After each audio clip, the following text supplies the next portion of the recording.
Hey, I'm Lindsay Lyman. I worked almost 12 years at Amazon and saw so many brilliant and successful overachievers burn themselves out and leave their jobs because they're so stressed and anxious.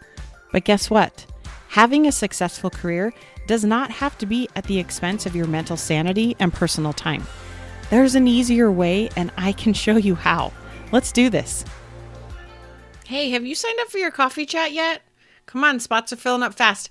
If you're feeling stuck at work, you're not as motivated, you don't feel as fulfilled, you don't feel valued, you don't feel appreciated, you're not getting the promotion you want, you're not getting the recognition you want, I figured out ways that actually work, and it'll work for you too.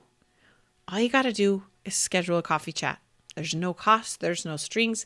That's it. In just 30 minutes, you and I are just going to have a conversation, and we're going to figure out the root cause of the problem, and I'm going to help you come up with a plan to get out of it. I'm going to teach you some things you can do right away to start feeling better and give you some options you can do long-term to feel better as well. That's it.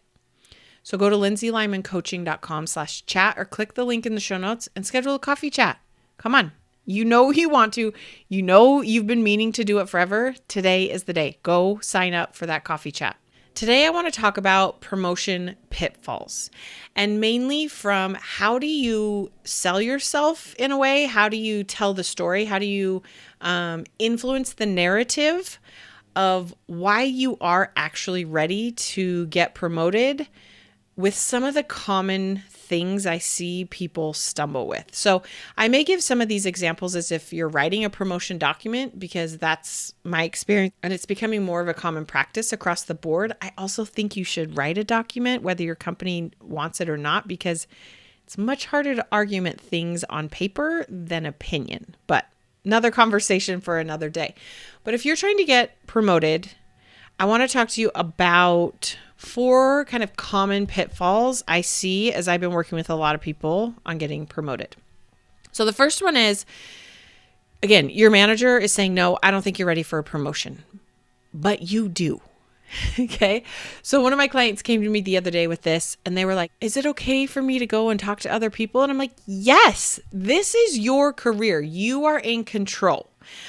I'm not saying we want to be a jerk and do deceitful things and lie and go behind people's back, but you want to be the driver of the car. You don't want to be the passenger, because then your manager's in charge and they're driving. I'm like, no, this is your career. You got to own it. It's on you.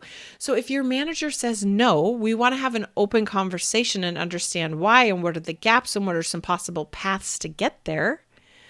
But if you feel you have the support of other people and other leaders, go talk to them and get their opinion.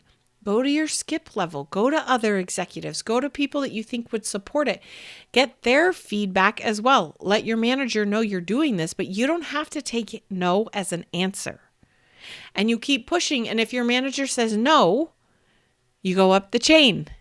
And you keep talking to other leaders. And if they say no and you feel you're ready, go find an opportunity that's going to acknowledge and value you for the good work you're doing. So I get that that may not be the answer you want to hear, but if you should be paid more, if you should have more of a strategic voice, if you should have bigger scope and impact, advocate for yourself, which sometimes means being willing to walk away.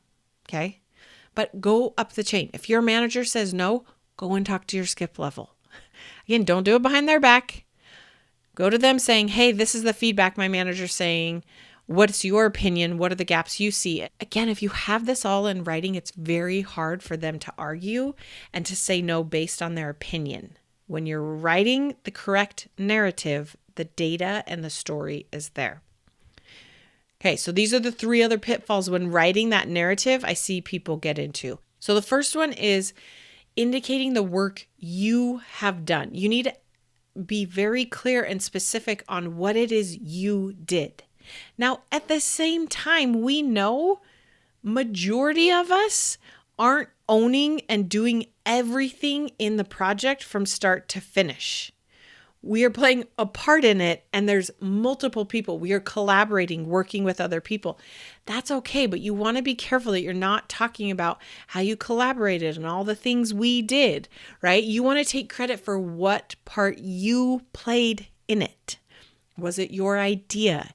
Did you own creating the plan and the schedule? Did you own aligning teams? Did you own getting on roadmaps for other teams, of providing status updates, of identifying gaps and escalating, right? Like, what was the part you did in that collaboration? That's what you want to tell. The success and the KPI and the metric you might be referencing, again, wasn't 100% you, but we know that in a group setting. What you want to articulate is not how you collaborated and everything, but the part you played as part of the broader collaboration that was required to get to the end goal. Okay. So I see a lot of people get hung up on this, and they start talking about we and us and the team, and they try to frame their part as like, I led, I managed, I grew. Okay, awesome. But tell me specifically, not I managed this project through, but like I managed us. Like, what does that mean? Were you providing status updates? Were you giving it at an executive level? Were you documenting things? Were you clearing roadblocks? Were you identifying potential gaps down the road? Were you doing QA? Like, be specific. Tell us what, not how, right? It's not that I managed this thing. That's how you did it. What specifically did you manage? What specifically did you do? Okay, another common pitfall I see is people struggling because they don't have the data to show the impact. So essentially, you want to tell me, what did you do? And then you got to have data to back up. Why does that matter? Like, why should we care? Why is that important? Why was it a big deal? Why was it hard? Why was it important? Why is it a big deal? Okay. And if you don't have the data, whether it doesn't exist or your company doesn't track it, or it's not something that's a clear A plus B equals C, use proxy data. Explain how you're giving the proxy data. Err on the side of being conservative with that proxy data, but you can assume some things. Let's say, for example, you helped simplify some process execution. It used to be like 50 steps and now it's down to 30, let's say. Okay. So you can show like 50 to 30, but again, that's very ambiguous. I'm like, well, is 30 still good? How do I know I should be happy about 30 or not? And you may not have specific data points to tell it. You want to go use proxy data. Say, if we assume all 40 steps take X amount of time and we've reduced it X percent, and we assume each step takes X hours, we've saved X hours, right, of work. And you monetize that over a certain time period, over 6 months, we've saved X hours of work. And you could even take it a step further if you want. If you assume each hour of work costs the company Y, how much money have you saved them, right? Or you can show, because we reduced it X amount of hours, we were able to add 5 additional projects onto our roadmap, and those projects drove X amount of money or X amount of deliverables, right? So you can kind of use like proxy data. You just need to explain your reasons behind it. It doesn't even matter if the data is like specific and right or wrong. So let's say, for example, you don't know how much your company would estimate it costs them an hour, quote unquote, of work. Go do some Google research and find companies similar to the one you do and guess on the low end. You could even talk to your finance partner. They may help you, but like you could say, given a range, on average, it costs the company between X and Y amount of money per hour of work for someone in your type of role. Go on the conservative side and show how much you've saved the company based on that proxy data. But you've got to find a way to show data, to show the impact behind what you have done. Again, go schedule a coffee chat if you're struggling with this. This is one of my skills, is I can help us find ways to get proxy data to help people understand the impact of it. Back in the day at Amazon, I used to send a lot of emails globally to the entire company base. And I worked in a tech engineer field. So as I was trying to put my people up for promotion, they're like, what's the big deal? You send emails. Like, that's not hard, right? And so I had to go out and find data to help explain to engineers why just sending emails actually has a big impact. Isn't easy, right? It's not just sending emails. There's so much more that goes into it. There's proxy data out there. I promise you it's available, but this will help remove that bias of it's just sending an email. What's the big deal? And allow someone to understand the impact one email has. And if it goes wrong, the impact, and because it went right, the positive impact as well. Okay. The last one is people wondering, if I didn't get like the best performance rating ever, if I didn't get that top rating and I got kind of rated in the middle, do I still include projects and work from that time frame, or do I only talk about the time when I was the like overachiever, exceeds, top tier, best employee ranking for the year? And again, this is where you got to make sure you're telling the right story, you're telling the right narrative. I would say, of course you want to show that, because the message you want to give is to show you've been delivering at this top level for a certain amount of time, which is why they should be promoting you. But you also saw that you weren't at that place, and the trajectory that you're heading in is to continue to increase. You saw these gaps, you got this feedback, you identified these areas for improvement, and you did it, and you got better.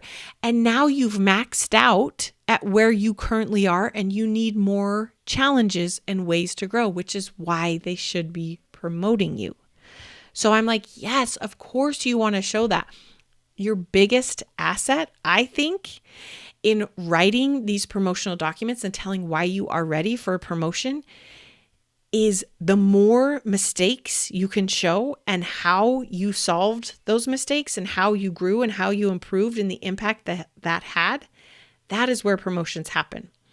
Promotions happen in the growth. They don't happen in the people that play it safe and never make a mistake. They come in the people that are trying and taking action and having big impact and learning and growing and progressing and moving forward. All right, y'all. If you are stuck on this, sign up for a coffee chat, but you got this. We'll talk soon. If what you're learning from this podcast is helping, this is just the beginning. Each week, I offer a limited number of coffee chats so that you and I can connect one-on-one and talk specifically about what's going on for you. You'll leave this call feeling more hopeful and motivated, but I'm also going to teach you a few things to try right away to get unstuck. Space is very limited and these are free, so grab your spot before they're gone. Click the link in the show notes or go to lindsaylymancoaching.com/chat and sign up today. You got this.